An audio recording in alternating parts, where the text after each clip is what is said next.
How you doing, guys? Welcome back to another Medic Mind GAMSAT video. My name is Harry and today we want to look at which UK universities use the GAMSAT as part of their entry criteria to their medical schools.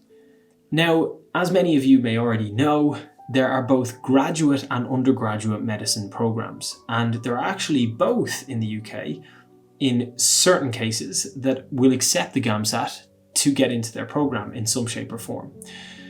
There are other aptitude tests, of course, such as the UCAT, the BMAT, and so you need to consider the schools, first of all, that you really want to attend, and then based on that, realise which criteria you have to meet. And so in this case, we're just going to focus on the criteria, assuming that you want to attend a school that uses the GAMSAT. We want to cover all of those, both the graduate and the standard courses, just to show you all of your available options. So jumping straight into the graduate programs, first up we have Cardiff University. And I wanted to start by mentioning this because this is a unique program in that their graduate entry medicine is actually only open to the feeder stream courses that are actually taken at undergraduate level in Cardiff University. And there are 4 courses that are applicable there. If you take those and you take the GAMSAT, you are eligible to get in. So it's actually a very small cohort of people. However, I believe that you can take a GAMSAT and use it to get into their standard program, so not their graduate program, their 5-year program. You can use the GAMSAT for that. And in both, in the graduate case, of course, you will go into the second year of the 5-year program, whereas if you're applying regularly, you haven't gone through the feeder streams, you will go into first year of the 5-year standard program. Next up is the University of Liverpool. So here, this is one where you do need to have a bioscience undergraduate degree in order to apply, and you also need to have a 2-1 or better. So that's a second class honours grade 1 or a first class honours. Now, that is often the criteria with many, and that certainly applies to Liverpool. However, their GAMSAT criteria, I believe, for 2021 was something around the 55-56 mark as the minimum GAMSAT that was accepted to interview. So it's definitely on the lower end of what would be accepted if you meet all the other criteria. So definitely a school to consider. Next up, St. George's University, the University of London. So if you love the city, why not? This is, again, another GAMSAT entry school, and I believe in 2020 their cutoff was about 60. So again, another school that if you're happy to live in the city, why not consider it on your list? Next on our list is Swansea University. Now, Swansea is one of the programs that is graduate only, so they don't actually have a standard medicine program. And that definitely comes with its pros. At least you know that everyone you're going to see in your classes are going to be graduates, and that can be quite nice. That is actually the case in my program in Ireland as well. But needless to say, the cutoff point was, I believe, 62 in 2020. So definitely something to consider. You need to have a reasonable GAMSAT in order to apply to Swansea. But again, a great option because it is only a graduate program. Next up, we have the University of Nottingham, and this is actually a great option for people who may not have performed as well on their undergraduate as they would have hoped, because the University of Nottingham does accept second class honours grade 2 or 2 2s. Now, a lot of schools really require a minimum of a 2-1, so you tend to be limited. However, this is a great option, as I say, with Nottingham. Their minimum cutoff, I think, was about 59. However, one thing to note is that they tend to have, I believe in previous years, different criteria of GAMSAT cutoff, depending on whether you got a 2-1 or above, or you got a 2-2. So if you got a 2-2, I think your GAMSAT requirement will be higher. So just keep that in mind, but it's definitely a great school if your undergrad was maybe not what you were hoping for. And 2 other graduate programs available to you. One is ScotGEM. ScotGEM is basically a partnership of the University of St. Andrews and Dundee, and that's available, of course, in Scotland. A great option and a program that is definitely worth considering.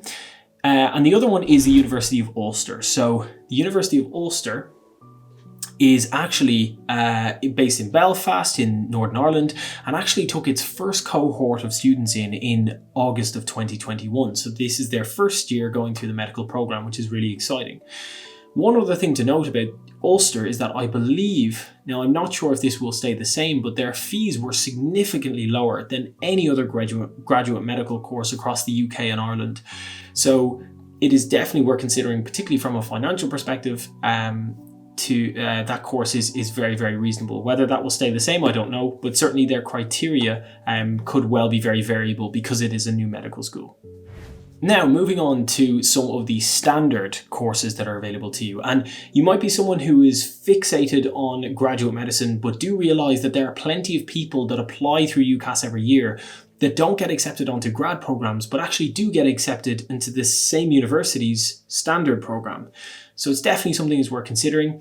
And you may get accepted onto a wide variety of the standard ones, but I'm just going to refer to 4 here that certainly use the GAMSAT in some form of their criteria.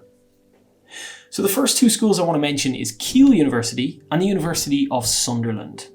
Now, in both these cases, they don't necessarily directly use the GAMSAT itself to distinguish students or applicants, but they actually do use it to essentially replace scores that people may have scored a long time ago.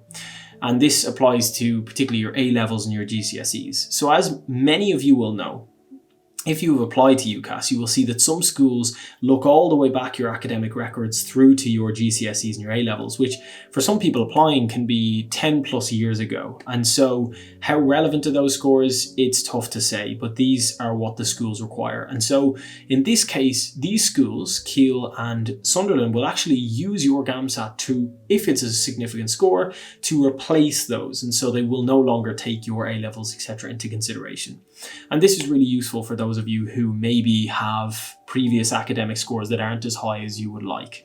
So one thing to note about those 2 universities, Keele and Sunderland, before I move on, is that in both cases, even though you've sat the GAMSAT to replace those earlier records, you still will need to sit the UCAT, and that's something important to take into consideration if you're considering those programs. The final 2 schools here that I want to mention are Plymouth and Exeter. Now, in both these cases, they will use the GAMSAT for you to apply. However, you do have to realise that these are applications to standard programs, which does mean that you have a lot of students taking up places that have come through from A-level or equivalent. And so that does mean that unlike graduate programs, there's going to be a much lower allocation. And so GAMSAT scores can probably fluctuate more and they can tend to be sometimes a bit higher. And that's certainly the case with Plymouth, where a recent cutoff was about 66 in the GAMSAT, which is very high, whereas Exeter's was a little more reasonable at about 60. Again, it's important to remember that if you're applying to undergraduate programs, that you will of course be amongst a cohort of A-level or younger cohort of people. So, and some schools of course only have standard programs and don't have graduate programs, so you can expect to potentially be in the minority. Now those things are only minor issues. They mightn't even be an issue for you, it might be fine, but definitely something to consider if you are a mature applicant and considering the cohort that you're going to be working with for the next 4 or 5 years. Now, as you can see, this is a lot of information to take on board, even if you're just looking at the aptitude tests. Of course, we know that things like personal statements, work experience, and many other criteria come into play when it comes into particularly graduate medical applications. And so really having a look at the detail of what each school requires is so important. And obviously, at the heart of that is your aptitude test, because you have to prepare a long time for that. So when you're preparing the aptitude test, in particular the GAMSAT, be sure you know the schools you're applying to and be sure you know that they take the GAMSAT. So guys, thank you very much for watching. This was of course a brief video just outlining those schools for you so that you're aware, if you are sitting the GAMSAT, all of those options that are available to you. Definitely look into more detail about what these schools require, because it will really help you decide when it comes to your UCAS application what schools are going to be best for you and what can maximise your potential of getting into the medical programme that you would like. I hope this information was helpful and I look forward to seeing you guys in another video soon. Thank you very much. See you next time. Thanks for watching this video. If you'd like to unlock the rest of this GAMSAT course, which includes over 1,000 GAMSAT questions, 20 hours of GAMSAT tutorials and hundreds of essay plans, click the link in the description below.